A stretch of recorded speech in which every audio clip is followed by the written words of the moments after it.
Hi friends, welcome back to my అందర్ mini vlog. ఈరోజు Sunday morning వచ్చేసి పులిహోర చేద్దామని చెప్పేసి ఒక బౌల్లో 2 గ్లాసెస్ రైస్ తీసేసుకొని కడిగేసుకొని అందులో బియ్యానికి సరిపడా వాటర్ పోసేసుకొని అందులోనే 1 టేబుల్ స్పూన్ సాల్ట్ వేసేసుకొని కొంచెం పసుపు కొంచెం ఆయిల్ వేసుకొని ఉడికించాలి.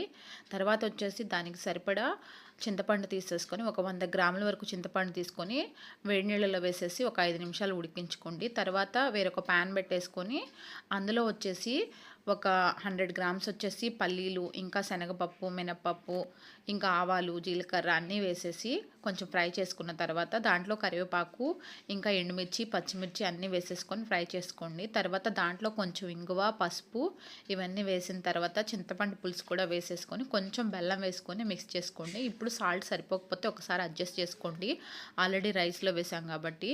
ఉడికిన రైస్ని ఏంటంటే ఒక పెద్ద ప్లేట్లో తీసేసుకొని దాంట్లో వేసేసుకొని మిక్స్ చేసుకోవాలి. తర్వాత